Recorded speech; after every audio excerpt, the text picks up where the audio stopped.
BNSS की last video में हम लोग हायरार्की ऑफ कोड्स को पढ़ रहे थे और साथ ही साथ हम लोग सेक्शन 22 से सेक्शन 24 तक के टॉपिक को डिस्कस किए थे। ठीक है, यानी कि कॉम्पिटेंसी ऑफ कोड्स के टॉपिक को डिस्कस कर रहे थे, जिसमें हम लोग ने कॉम्पिटेंसी ऑफ कोड यानी कि कोड की कॉम्पिटेंसी को किन तरीकों से चेक किया जाएगा। तो ये 3 मेथड हम लोग ने देखे थे, यानी कि पहला था टू पनिश, ठीक है, जिसको हम लोग पढ़ चुके हैं, यानी कि सेक्शन 22 से 24 तक के बीच में था वो। ठीक है, जिसको हम लोग सेक्शन 6 के साथ पढ़े थे। ठीक है, उसके बाद हम लोग ने देखा था टू ट्राई। ठीक है, फिर एक हम लोग देखा था टू टेक कॉग्निजेंस।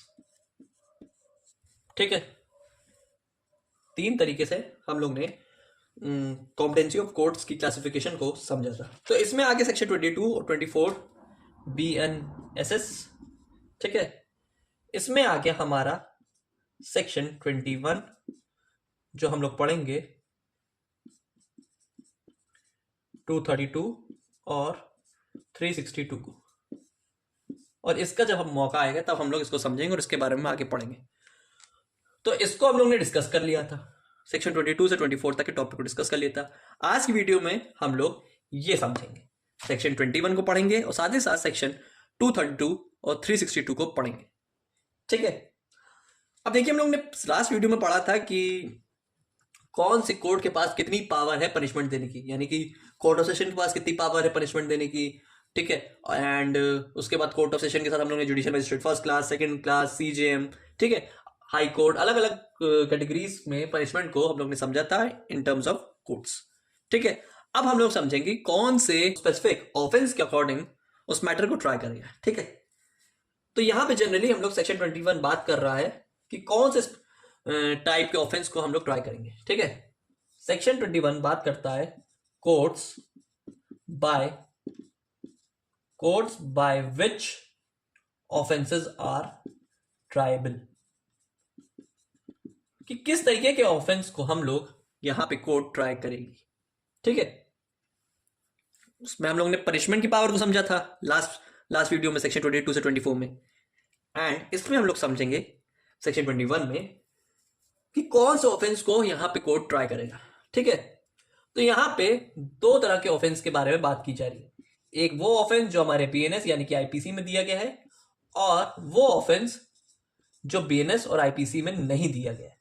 ठीक है, offences of BNS and IPC and other offences. BNS और IPC से ऑफेंसेस का मतलब से रिलेटेड आप समझ रहे होंगे कि वो ऑफेंस जो क्रिमिनल लॉ से कनेक्टेड है, और ये भी ऑफेंस है जो क्रिमिनल लॉ से कनेक्टेड तो है लेकिन इनडायरेक्ट मैनर में। ये डायरेक्टली कनेक्ट है और ये इनडायरेक्ट वे में कनेक्टेड है आपके ऑफेंसेस क्रिमिनल लॉ के। ठीक है, तो अब इसको समझ लेते हैं कि कौन सा कोर्ट ट्राई करेगा और किस वे से ट्राई करेगा। देखिए, क्रिमिनल लॉ को डायरेक्टली ट्राई करने के लिए पहला यहां पे आता है हाई कोर्ट। ठीक है, पहला यहां पे रोल प्ले करेगा हमारा हाई कोर्ट। हाई कोर्ट के बाद फिर यहां पे दूसरा रोल प्ले करेगा कोर्ट ऑफ सेशन। तो सेशन कोर्ट का लार्जेस्ट क्रिमिनल कोर्ट कहा गया है। एंड देन तीसरा हमारे पास है शेड्यूल 1। अब शेड्यूल 1 कहां दिया गया है, देखिए, जहां पे हमारा ये पूरा ओवरऑल सेक्शंस कंप्लीट हो रहा है हमारे BNSS के बेयर एक्ट में, तो आप वहां पे क्लासिफिकेशन ऑफ ऑफेंस का एक टॉपिक देखेंगे। मेरे में तो ये पेज नंबर 172 में दिया गया है, हमारा शेड्यूल 1 पेज नंबर 172 में दिया गया। आपके शायद अलग अलग बेयर एक्ट के अकॉर्डिंग अलग अलग पेजेस में आगे पीछे दिया हो सकता है। ठीक है, तो वहां पे स्पेसिफिक ऑफेंसेस के बारे में बात की गई, कौन से ऑफेंस जो BNS यानी कि IPC के थे, उसमें यहां पे इन्होंने पूरी एक लंबी सी लिस्ट बना के दी है, उसको आप देख के ऐसे रीड कर सकते हैं नॉर्मली। उसमें यहां पे बताया गया कि यहां पे पहला तो हाई कोर्ट है, फिर कोर्ट ऑफ सेशन है, फिर यहां पे डिसाइड किया जाएगा शेड्यूल 1 के अकॉर्डिंग कि शेड्यूल 1 में जो ऑफेंसेस आ रहे हैं उसको यहां पे स्पेसिफिक कोर्ट ट्राई करेगा। ठीक है, तो ये तो बात हो गई यहां पे क्रिमिनल लॉ के बारे में, यानी कि IPC और BNSS के मैटर में। अदर ऑफेंसेस में लेके चलते हैं। अब अदर ऑफेंसेस में यहां पे कौन से ऐसे हैं जो क्रिमिनल लॉ से कनेक्टेड है इनडायरेक्ट में, तो पहले तो भैया आपका हो गया पॉक्सो एक्ट, दूसरा आपका हो गया DV act, domestic violence act. देखिए ये क्रिमिनल लॉ के पार्ट तो हैं, पर डायरेक्टली ये आईपीसी के अंडर फॉल नहीं करते, यानी कि हमारे क्रिमिनल लॉ का ही पार्ट तो है लेकिन ये डायरेक्टली बीएनएसएस में नहीं आ रहे। तो ये टाइप के हो गए। अब इनको पहला हमारा ट्राई करेगा स्पेशल कोर्ट। अब कई जगह आपने देखा होगा डिस्ट्रिक्ट कोर्ट अगर आप गए होंगे तो वहां पे कैटेगराइजेशन है कोर्ट का, पॉक्सो के मैटर अलग कोर्ट, डीवी के मैटर अलग कोर्ट। तो स्पेशल कोर्ट बनाए जाते हैं स्पेसिफिक मैटर को ट्राई करने के लिए, उसके लिए स्पेशल जज भी रहते हैं। तो पहला तो स्पेशल कोर्ट ही इसको ट्राई करेगा अगर यहाँ पे पॉक्सो या डीवी या कोई भी स्पेसिफिक ऑफेंस यहाँ पे सामने आता है या फिर किसी इंडिविजुअल ने वो क्राइम उस टाइप का किया हुआ हो। तो स्पेशल कोर्ट के बाद फिर ये मैटर जाता है हाई कोर्ट, हाई कोर्ट इसको ट्राई कर सकती है। और फिर तीसरा यहां पे हमारा कौन है, शेड्यूल 1 पार्ट 2। ये यहां पे पार्ट 1 था और यहां पे पार्ट 2 था, यानी कि classification of offence under BNS में आ गया हमारा शेड्यूल 1 और classification of offence of other laws में आ गया हमारा शेड्यूल 1 का पार्ट 2। तो दो शेड्यूल यहां पे हम लोग देखेंगे, एक है शेड्यूल 1 का पार्ट 1 और एक है शेड्यूल 2 का, सॉरी एक है शेड्यूल 1 का पार्ट 1 और एक है शेड्यूल 1 का पार्ट 2। पार्ट 1 बात कर रहा है offences under the BNS, offences under the BNS, यानी कि आईपीसी का जो ऑफेंस है उसकी स्पेसिफिक लिस्ट है, उसके अंदर शेड्यूल 1 का पार्ट 1 के ऑफेंसेस आते हैं। ऑफेंसेस अगेंस्ट अदर लॉस, ठीक, इसमें आ गया अदर लॉस। अब इसमें कौन कौन से आ गए, देखिए शेड्यूल 1 पार्ट 2 की यहां बात हो रही। पहला इसमें बात किया जा रहा है, पहले इसमें बात की जा रही कि कोई ऑफेंस है जिसमें 7 साल या 7 साल की बराबर की सजा, लाइफ इम्प्रिजमेंट, ठीक, या फिर डेथ, इस टाइप की पनिशमेंट अगर देनी है तो यहां पे सीधा जाएगा कोर्ट ऑफ सेशन के पास ट्राई करने के लिए, ठीक है। कोई ऑफेंस है जिसमें 3 साल से 7 साल तक की सजा देनी है, कोई क्राइम हुआ है जिसमें 3 साल से 7 साल तक की सजा डिफाइन की गई, 3 से 7 के बीच, तो ये जाएगा सीजीएम या फिर जेएम फर्स्ट को, क्या करने के लिए, ट्राई करने के लिए। और तीसरा यहां पे बात किया जा रहा है 3 साल या 3 साल के बराबर का कोई ऑफेंस है तो यहां पे उसको कोई भी मैजिस्ट्रेट ट्राई कर सकता है, यानी एनी मैजिस्ट्रेट। जनरली यहां पे हम बात कर रहे हैं जेएम सेकंड क्लास को ट्राई करने के लिए, ठीक है। क्या बता रहा है कि 7 साल की जिसमें अगर सजा हो, लाइफ इम्प्रिजमेंट की सजा हो या डेथ की है जिसमें पनिशमेंट मिलनी है किसी को, तो यहां पे कोर्ट ऑफ सेशन ट्राई करेगी, यानी कि largest court of criminal court, largest court for criminal court, ठीक है। सेकंड यहां पे बात करें कि 3 साल से 7 साल तक की पनिशमेंट देनी है, तो पहले तो सीजीएम ट्राई करेगा, सीजीएम के बाद फिर जेएम फर्स्ट बीट इसको ट्राई कर सकता है, ठीक है। और तीसरा यहां पे बात कर रहा है कि इसको 3 साल की अगर बराबर की सजा है या 3 साल से कम की सजा अगर मिलनी है तो उसको कोई भी मजिस्ट्रेट ट्राई कर सकता है या फिर जनरली जेएम सेकंड क्लास ही इसको ट्राई करता है। तो इस तरीके से हमारा classification of offence against other laws दिया है शेड्यूल 1 पार्ट 2 के अंदर। शेड्यूल 1 पार्ट 1 में प्रॉपर लिस्ट बनाई गई है जिसमें एप्रोप्रिएट मेथड से बीएनएस को डिफाइन किया गया है कि कौन कौन से ऑफेंस में कौन ट्राई करेगा, ठीक है। और यहाँ पे पार्ट 2 में इन 3 तरीके से यहाँ पे हमारे पनिशमेंट को डिवाइड किया गया है और उसमें स्पेसिफिक कोर्ट को ट्राई करने के बारे में बताया गया है। अब हम चलते हैं सेक्शन 21 के साथ 232 और सेक्शन 362 को क्यों भैया जोड़ा जा रहा है यहाँ पर। अब यहाँ पे बात करते हैं हम कल वाले एग्जाम्पल को लेके कि यहाँ पे 3 साल तक के ऑफेंस के बारे में हम लोग पढ़ रहे थे, जिसमें हमारा बात करता है थेफ्ट, चोरी का मुकदमा मान लीजिए हमारे पास आया, ठीक है।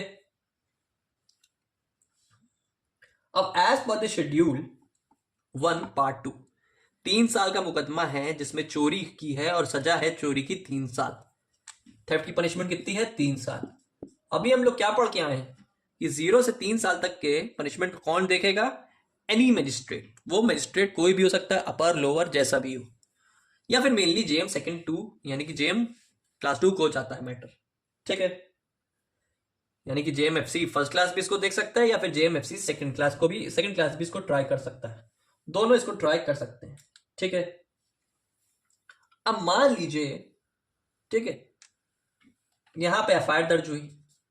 अभी मैं इसका एक प्रॉपर ओवरव्यू बस आपको दे रहा हूं, इसके बारे में अभी हम लोग आगे और अच्छे से पढ़ेंगे, यानी कि पूरी क्रिमिनल प्रोसीडिंग को हम लोग आगे आने वाले टॉपिक्स में समझेंगे, लेकिन अभी एक बस जस्ट एज एन एग्जांपल के लिए पढ़ लीजिए, क्योंकि मुझे 232 और 362 आपको समझाना है इसी में। अब ठीक है, यहां पे एफआईआर दर्ज हुई या इन्वेस्टिगेशन स्टार्ट हो गई।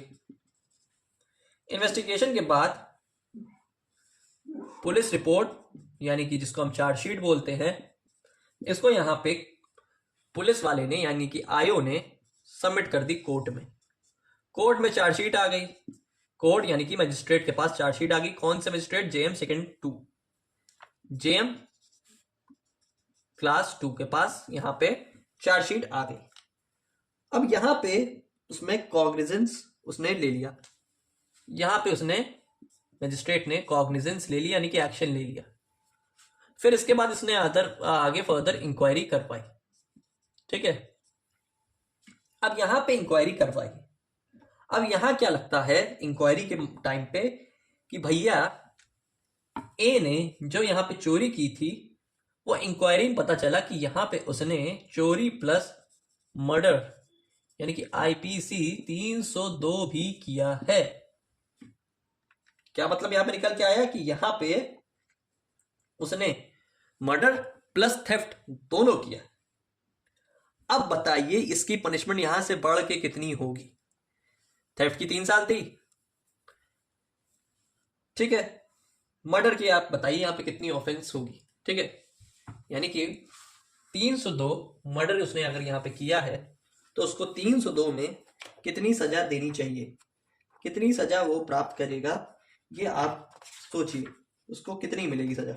क्योंकि अब आपको पता है कि 302 का अगर उसने किया है कोई एक्ट, तो उसको नॉर्मल तो सजा मिलेगी नहीं। नॉर्मल सजा इसलिए नहीं मिलेगी क्योंकि ये 302 का अपराध है, और 302 का जो अपराध होता है वो हीनियस क्राइम के अंदर आता है, यानी कि सीरियस ऑफेंस होता है जो कि सोसाइटी के अगेंस्ट होता है, ठीक है। अब ये सोसाइटी के अगेंस्ट हुआ है कोई भी ऑफेंस, अब आपको लग रहा है कि ये खराब है, ठीक है, हमें भी लग रहा है ये खराब है, तो क्या देंगे इसे सजा? मिनिमम पनिशमेंट उसको आप क्या देंगे? 7 साल की दे सकते हैं, लाइफ इंप्रिजमेंट भी दे सकते हैं, और डेथ भी दे सकते हैं। ये तीनों आप दे सकते हैं, लेकिन किसके अकॉर्डिंग्स में? नेचर ऑफ द क्राइम, यानी कि क्राइम किस तरीके का है, उस क्राइम को करने का नेचर कैसा था, उसके अकॉर्डिंग मजिस्ट्रेट अपनी पनिशमेंट को डिसाइड करेगा, यानी कि डिसाइड करता है। अब देख लीजिए यहां पे हम लोग पढ़ के आए हैं कि थेफ्ट की यहां पे 3 साल की सजा है, और जिसको यहां पे ट्राई करना है शेड्यूल 1 पार्ट 2 के अनुसार जुडिशियल मजिस्ट्रेट सेकंड क्लास को। बाद में यहां पे इंक्वायरी करवाई गई तो पता चला मर्डर भी किया इसने, यानी कि आईपीसी 302, उसकी सजा दी आईपीसी के अकॉर्डिंग 7 साल लाइफ इंप्रिजमेंट और डेथ। अब देखिए ये क्या इस कैटेगरी के अंदर आ रहा है कि नहीं आ रहा है, जिसमें 7 साल की पनिशमेंट भी है, लाइफ भी और डेथ भी। कौन ट्राई कर रहा है? कोर्ट ऑफ सेशन ट्राई करेगा ना इसे। अब जेएम 2 से ये कोर्ट ऑफ सेशन को ट्रांसफर किया जा रहा है, ट्रांसफर हो रहा है कि नहीं मैटर, इसी को कहते हैं committal proceeding. Whenever the case is transferred to court of session, such proceedings are called committal। यानी कि जब छोटी अदालत से कोई मुकदमा बड़ी अदालत में जा रहा है, ये देखते हुए कि बाद में इंक्वायरी में ये पता चला कि उसने कोई गंभीर अपराध किया, यानी कि सीरियस क्राइम, यानी कि हीनियस क्राइम किया हुआ, ठीक है, तो इस मेथड को कहते हैं हम कमिटल। यानी कि whenever the case is transferred to court of session from JM second class, तो इसको हम लोग बोलेंगे कि यहां पे कमिटल हो रहा है। अब कमिटल के बारे में यहां पे दिया गया है सेक्शन 232 और 362 में, ठीक है, 232 और 362 में। तो इसीलिए हम सेक्शन 232 को और 362 को पढ़ेंगे। अब इसको लिंक करते हैं 232 से। क्या बात कर रहा है सेक्शन यहां पे 232? तो यहां पे क्या बात कर रहा है सेक्शन 232? सेक्शन 232 बात करता है commitment of case to court of session when offence is triable exclusively by it. क्या बात कर रहा है? Commitment of case to court of session when offense is exclusively triable. अब ये एक्सक्लूसिवली ट्राइबल का क्या मतलब हुआ, इसको भी समझ लेते हैं। देखिए ट्रायल पे यहाँ पे बेसिकली यही सेट करता है मजिस्ट्रेट कि उस पर्सन को बेल मिलेगी या फिर उसको कस्टडी में भेजा जाएगा, यानी कि रिमांड में भेजा जाएगा। ठीक है, अब कस्टडी और रिमांड हम लोग ऑलरेडी पढ़ चुके हैं, अभी हम लोग डेफिनेशन क्लॉज में देखे थे, जिसको इन डीप हम लोग आगे और पढ़ेंगे। कि यहाँ पे जब यहाँ पे ट्रायल हो रहा था तो यहाँ पे पता चला कि नया ऑफेंस और ऐड हो गया है, यानी कि मर्डर ऐड हो गया था। ठीक है, अब भैया उसमें क्या किया जाए, तो उसमें यहाँ पे सेक्शन 232 अब अप्लाई हो जाएगा। अब सेक्शन 232 की प्रोसीडिंग स्टार्ट हो जाएगी। क्यों? क्योंकि यहाँ पे उसको अब बड़ी अदालत में भेजा जा रहा है। तो जब भी बड़ी अदालत में भेजा जाता है तो यहाँ पे हम मैटर को कमिटल करते हैं, और कमिटल की प्रोसीडिंग यहाँ पे दी गई सेक्शन 232 में, इसलिए यहाँ पे हम सेक्शन 232 को पढ़ रहे हैं। सेक्शन 232 जो है यहाँ पे दो बात करता है, एक यहाँ पे ये पावर की बात करता है और दूसरा प्रोसीजर के बारे में बात करता है। पावर ये बताता है कि यहाँ पे सेकेंड क्लास हायर कोर्ट में, यानी कि कोर्ट ऑफ सेशन में उस स्पेसिफिक मैटर को भेज सकती है, और किस तरीके से मेथड होगा, यानी कि किस तरीके से प्रोसीजर होगा, इसके बारे में भी स्पेसिफिक इस सेक्शन 232 में बताया गया है। तो हम लोग एक प्रॉपर वे में प्रोसीजर को भी समझ लेते हैं। तो यहां पे 4 पॉइंट बताए गए हैं सेक्शन 232 में, जिसमें से ए पॉइंट बता रहा है कि यहां पे कमिटल के बाद मैटर गया कोर्ट ऑफ सेशन में, कमिटल हुआ, मैटर गया बड़ी कोर्ट में, कोर्ट ऑफ सेशन में। तो यहां पे मजिस्ट्रेट के पास, यानी कि कोर्ट ऑफ सेशन के पास दो रास्ते हैं, या तो उसको बेल दे दे, नेचर ऑफ क्राइम को समझते, या फिर उसको कस्टडी में भेज दे। कस्टडी भी या फिर पुलिस कस्टडी या फिर जुडिशियल कस्टडी। परेशान ना होइए, इन दोनों के डिफरेंस को भी हम लोग आगे पढ़ेंगे। ठीक है, यहां पे ये बता रहा है कि अगर जब तक कंक्लूजन ऑफ ट्रायल नहीं होता, यानी कि जब तक ये ट्रायल खत्म नहीं होता, वो इंडिविजुअल कस्टडी में ही रहेगा, यानी कि वो एक्यूज कस्टडी में ही रहेगा। ठीक है, और जेएम सेकेंड क्लास में जितने भी डॉक्यूमेंट या फिर जितने भी रिकॉर्ड थे वो चले जाएंगे कोर्ट ऑफ सेशन में, यानी कि JM second class submit the document and record to the court of session. ठीक है, और साथ ही साथ अपोजिट एडवोकेट यानी कि पब्लिक प्रोसिक्यूटर को यहां पे नोटिस जाएगी, यानी कि पब्लिक प्रोसिक्यूटर को ये बता दो कि मैटर अब तुम्हारा बड़ी कोर्ट में चला गया, कोर्ट ऑफ सेशन में। ठीक है, अब इस कमिटल प्रोसीडिंग को यहां पे बताया जा रहा है कि यहां पे कमिटल प्रोसीडिंग, इसमें दो प्रोवाइजो भी दी गए, जिसमें प्रोवाइजो 1 बात कर रहा है कि 90 दिनों के अंदर उस मैटर को खत्म करना है, उस प्रोसीडिंग को खत्म करना है। ठीक है, यानी कि यहां पे प्रोसीडिंग स्टार्ट हुई तो 90 दिन के अंदर आपको स्पेसिफिक मैटर को खत्म करना है। ठीक है, और ज्यादा उस प्रोसीडिंग को हम 180 दिन तक खींच सकते हैं। ठीक है, यानी कि जस्ट डबल 90 दिन, फिर अगर हम चाहें तो उसको 180 दिन तक खींच सकते हैं, लेकिन वहां पे प्रॉपर एप्रोप्रिएट रीजन होना चाहिए, वो भी राइटिंग में, कि हम उसको क्यों एक्सटेंड करवा रहे हैं अपनी प्रोसीडिंग को। ठीक है, और साथ ही साथ इसमें बताया जा रहा है कि कोई भी हम अगर डॉक्यूमेंट प्रेजेंट करते हैं, यानी कि कोई भी एप्लीकेशन हम मजिस्ट्रेट के सामने पेश करते हैं, वो चली जाएगी कोर्ट ऑफ सेशन में। प्रोवाइजो 2 बात कर रहा है कि यहां पे विक्टिम या फिर एक्यूज्ड कोई भी एप्लीकेशन किसी पर्सन को सबमिट करते हैं, वो चली जाएगी कोर्ट ऑफ सेशन में ट्रायबल होने के लिए। यानी कि ट्राई होने के लिए वो मैटर चला गया कोर्ट ऑफ सेशन में। यही सेम हूबहू बात आप सेक्शन 232 की पेयर एक्ट लैंग्वेज से भी पढ़ सकते हैं। सेक्शन 232 में यही सेम चीज बताया गया है कि पहले तो इसमें बड़ी कोर्ट में मैटर जेएम सेकंड से कोर्ट ऑफ सेशन में कमिटल प्रोसीडिंग ट्रांसफर हो जाएगी, ठीक है, जिसमें कोर्ट ये तय करेगा कि उसको बेल दी जाएगी अपराधी को या फिर कस्टडी में रखा जाएगा। जब तक पूरा ट्रायल नहीं खत्म होता कस्टडी में ही वो एक्यूज पड़ा रहेगा, ठीक है। जो भी कागज रिकॉर्ड डॉक्यूमेंट लगे थे सेकंड क्लास मजिस्ट्रेट कोर्ट में वो फिर कोर्ट ऑफ सेशन में ट्रांसफर किए जाएंगे। चौथा इसमें बताया जा रहा है कि पब्लिक प्रोसिक्यूटर यानी कि सामने वाले वकील विक्टिम के वकील को भी नोटिस दी जाए कि मैटर अब चला गया यहाँ पे आपके कोर्ट ऑफ सेशन में। और ये बताया गया साथ में इसमें कंडीशन 2 रखी गई है प्रोवाइजो 1 और प्रोवाइजो 2 में कि 90 दिन के अंदर पूरी प्रोसीडिंग को खत्म कर दिया जाए। और 90 दिन से ज्यादा आपको अगर मैटर खींचना है तो 180 दिनों तक उस तार को खींच सकते हैं, उस प्रोसीडिंग को बढ़ा सकते हैं, लेकिन रीजनेबल रीजन के साथ, जो कि आपको विथ रीजंस जो कि आपको देने हैं राइटिंग में, लिखित में बताने होंगे कि आप यहाँ पे मैटर को क्यों बढ़ाना चाहिए, आप बढ़ाना चाह रहे हैं, आपका कारण क्या बढ़ाने का, ठीक है। और साथ ही साथ विक्टिम व एक्यूज को जो भी एप्लीकेशन सबमिट करनी होगी वो कोर्ट ऑफ सेशन के पास जाएगी।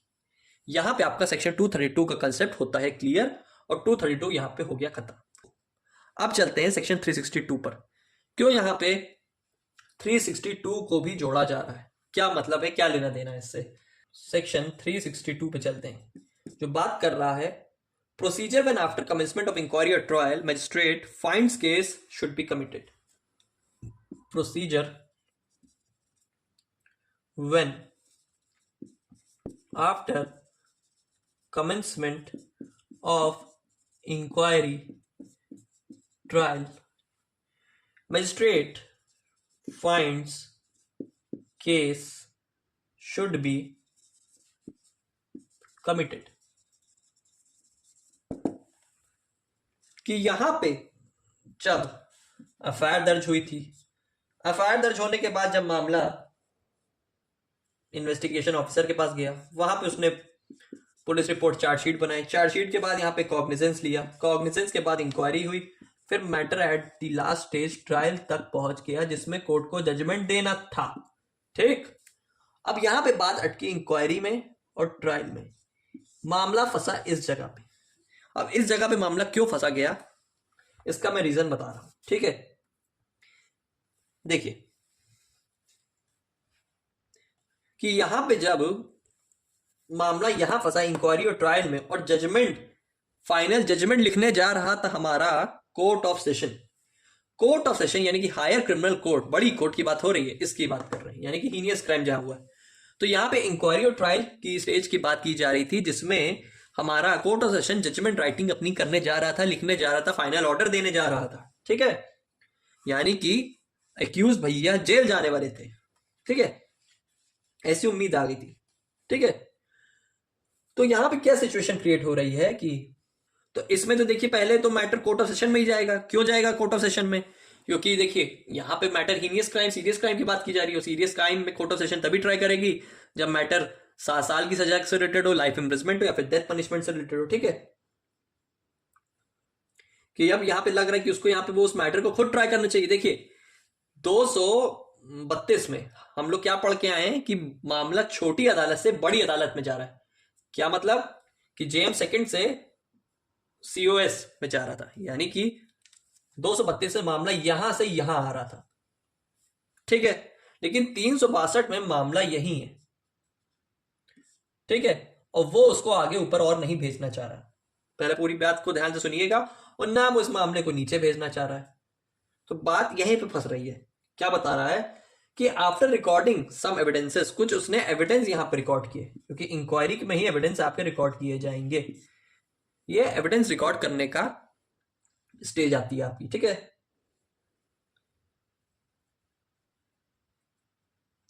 कि यहां पे कुछ स्पेसिफिक रीजन की वजह से उस एविडेंस को रिकॉर्ड करना पड़ा, और वहां पे जब एविडेंस को रिकॉर्ड कर रहा था तो उस समय यानी कि वो इंक्वायरी खत्म होने के बाद या फिर ट्रायल पूरी तरीके से जब समाप्त हो गया, यानी कि सिर्फ जजमेंट लिखना रह गया और ट्रायल खत्म हो गया हो, या फिर जब इंक्वायरी सिर्फ खत्म रह गई हो, एविडेंस रिकॉर्ड कर रहा था, तो मजिस्ट्रेट को यह लगता है कि ये मैटर मुझे ही ट्राई करना था, इसमें मैं ही एक एप्रोप्रिएट इंडिविजुअल पर्सन हूं, मैं ही कॉम्पिटेंट पर्सन हूं, यानी कि कोर्ट ऑफ सेशन ही एक एप्रोप्रिएट इंडिविजुअल या एप्रोप्रिएट मजिस्ट्रेट कोर्ट है उस स्पेसिफिक मैटर को ट्राई करने के लिए। तो वहां पे सिर्फ और सिर्फ कोर्ट ऑफ सेशन उस मामले में अपना पूरा पूरा हाथ आजमाएगी। क्यों आजमाएगी? क्योंकि यहां पे उसका रोल प्ले हो रहा था। क्या बताई जा रही बात कि यहां पे ऐसा सिचुएशन क्रिएट हो गई जहां पे एविडेंस रिकॉर्ड कर रहा था और वहां पता चला कि मजिस्ट्रेट को कि court of session he appropriate court है उस मैटर को ट्राई करने के लिए। तो वहां पे एप्रोप्रिएट कोर्ट आपकी कोर्ट ऑफ सेशन ही होगी। फिर यहां पे कोर्ट ऑफ सेशन की प्रोसीजर चलेगी जो चैप्टर 9 में दिया गया, यानी कि trial by the court of session में। जब हम लोग चैप्टर 9 पढ़ेंगे तो इसमें हम लोग ये कोर्ट ऑफ सेशन की प्रोसीडिंग को समझें कि कोर्ट ऑफ सेशन में प्रोसीडिंग की क्या स्टेज होती है, यानी कि क्या क्या मेथड उसमें यूज होते हैं और किन से और कौन से तरीके से वहां प्रोसीडिंग को स्टार्ट किया जाता है और खत्म किया जाता है। तो वहां पे ऐसी सिचुएशन क्रिएट हो गई कि यहाँ पे कोर्ट ऑफ सेशन की ही जरूरत पड़ गई। तो उस मैटर में सिर्फ कोर्ट ऑफ सेशन ही आगे आएगी और वहां पे उस मैटर को पूरे अपने अथॉरिटी के साथ, अपने कॉम्पिटेंट पावर के साथ उस मैटर को ट्राई करेगी। इतनी सी बात यहाँ पे 362 में बताई गई है कि on the other hand, if the magistrate finds after the cognizance that the case is triable by him, then the magistrate will frame the charge and will conduct the trial. वो खुद उस चार्ज को frame करेगा, खुद ही सारा अपना, मतलब वो सारा काम खुद ही से कर रहा है। उसको यहाँ पे ना जेएम सेकंड से मतलब ना जेएम फर्स्ट कोर्ट से मतलब, उसको कोई लेना देना नहीं है। उसको उसका पूरी अथॉरिटी, पूरा पावर उसके पास खुद पे रहेगा, पूरा कंट्रोल उस मैटर को ट्राई करने के लिए उसके पास खुद है। तो वहां पे वो खुद ही करेगा, वो मैटर नीचे से नहीं आएगा, वो डायरेक्टली खुद ही उसमें अपने अकॉर्डिंग एक्शन लेगा। तो सेक्शन 232 से हम लोग ने दो चीज समझी, पावर के बारे में एक तो प्रोसीजर के बारे में, यानी कि कोर्ट ऑफ सेशन की यहाँ पे पावर है कि वो उस मैटर को टेकअप कर सकता है जो वहां से लोअर कोर्ट से उसके पास आया है। और दूसरा चीज उसमें प्रोसीजर को पता है कि किस तरीके से वहां पे उस स्पेसिफिक प्रोसीडिंग में वो एक्शन लेगा। और 362 बता रहा है कि यहाँ पे कोर्ट ऑफ सेशन खुद सक्षम है, खुद एप्रोप्रिएट कोर्ट है, खुद कॉम्पिटेंट है चार्जेस फ्रेम करने के लिए और स्पेसिफिक ऑर्डर प्रोवाइड करने के लिए। तो मैंने इसीलिए आपको सेक्शन 21 में 232 और 362 दोनों को मर्ज करके एक साथ सेक्शन 21 के साथ पढ़ाया, क्योंकि मैंने आपको स्टार्टिंग की वीडियो में आपको बताया था, जब हम लोग ने पहले पढ़ रहे थे क्लासिफिकेशन ऑफ कोर्ट्स को, तो मैंने उसमें एक चीज समझाई थी कि लार्जेस्ट क्रिमिनल कोर्ट हमारा कोर्ट ऑफ सेशन है, जो बड़ा है उसको पहले पूछेंगे। तो यहाँ पे कोर्ट ऑफ सेशन को पूछा जा रहा है, तो कोर्ट ऑफ सेशन से जुड़ा हुआ ये सेक्शन था, सेक्शन 232 और 362, इसलिए मैंने इसको साथ में पढ़ाया। तो ये था आपको सेक्शन 21, 232 और 362 का कॉन्सेप्ट। यहाँ पे हम लोग ने कमिटल के टॉपिक को पूरी तरीके से कंप्लीट कर लिया, साथ ही साथ सेक्शन 21 को भी हम लोग ने कंप्लीट कर लिया। आई होप आपको आज की वीडियो कॉन्सेप्ट अच्छे से क्लियर हुआ हो, जिसमें हम लोग ने 3 सेक्शन को एक साथ मर्ज करके पढ़ा जो कोर्ट ऑफ सेशन से जुड़े हुए थे, और यहाँ पे हम लोग ने कमिटल की प्रोसीडिंग को अच्छे से समझा। आई होप आपको अच्छे से आज की वीडियो कॉन्सेप्ट क्लियर हुआ हो। तो मिलते हैं फिर बीएनएसएस की नेक्स्ट वीडियो में।